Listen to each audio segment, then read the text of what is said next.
Oh, this is an important issue, and it's a little bit strange. There was polling done recently. Actually, it just came out today. New York Times Siena College poll. This is from, I think, from yesterday, but they released these results. Voters overwhelmingly believe American democracy is under threat, but seem remarkably apathetic about that danger, with few calling it the nation's most pressing problem. Now, I'm not 100% sure about that. You know, we watched that focus. It's so hard to assess how people sort of register this stuff.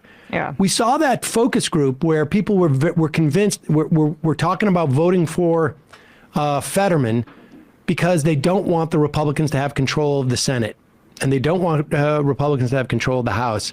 And in part because I think there is a fear that this party has gone off the rails. Now, it's hard to assess. I agree, because I'm sorry to cut you off, but 71% of the voters say that's what this poll says, democracy is at risk, but 7% say it's the most important problem. And I feel like that metric of saying it's the most important problem, I doubt they're likely to say that, but it still is going to be a factor in them voting, as you say, just like the general opinion about how Republicans are, how Trump tried to steal the election. They might say that's divisiveness. They might say that that's, all the drama like we heard in that focus group, but it doesn't need to be the most important problem for it to motivate people. It's also unclear.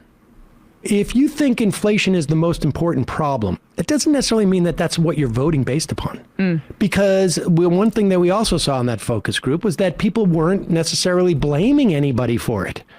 You can say inflation is the most important problem that we're facing, but that it's a function of supply lines that are in China. It's a function of, pent-up demand. It's a function of a reduced work supply, a labor pool, because 250, 300,000, work age people died, at least. You had, people retire early, et cetera, et cetera. But one of the things that's clear is that we have both the Koch network, we have Peter Thiel, we have the Republican Party putting up candidates that are expressly claim that Donald Trump did not win the 2020 election. Let's play this video. This is a video of Mark Finchem, who's the candidate for the Secretary of State from Arizona, who is running one of the Secretary of States in this upcoming election, who is outwardly saying 2020 was stolen from Donald Trump, and we're going to fix it this time. Literally, another we're one going of to fix these it. People. Yeah. Thanks for joining us. I don't know if you can hear me, but if you can, why are you doing this? Look, I was there on January 6th. When Donald Trump personally asked me to run for Secretary of State, my first reaction was, pardon me? Literally. When he said he would pardon me if I helped him win, I was like, I'll do it. That's why. Well, the Secretary of State counts the votes, and if I win, I get to pick the winners. And look, we all know that Hugo Chavez and Antifa have been messing with voting machines, and we need someone willing to spend millions of dollars of taxpayer money to prove it. And that's me and the other Republicans running for Secretary of State across the nation. I mean, Trump endorsed us all. Arizona, Nevada, Michigan. He loves us all. Says we're perfect. I love that. Well, I probably shouldn't say this. I'm really glad you're doing it. Is there something that I'm missing? Mm-hmm.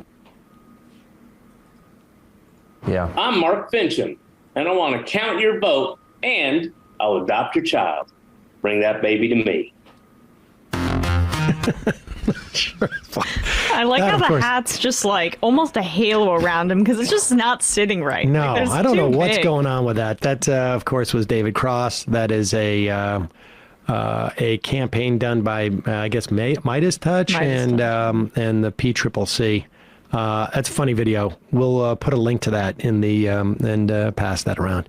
I mean, it's good. I mean, it really is a scary situation, especially a state, like Nevada. You got these swing states, Arizona. That was, yes, Sleepy says that Secretary of State candidate sounded like David Cross. Yes, that's true. Isn't Hugo Chavez slightly dead? Says Gerald from, supposedly. That's what they tell us, but we all know what he's doing with the voting machines. Hello, wake up, sheeple.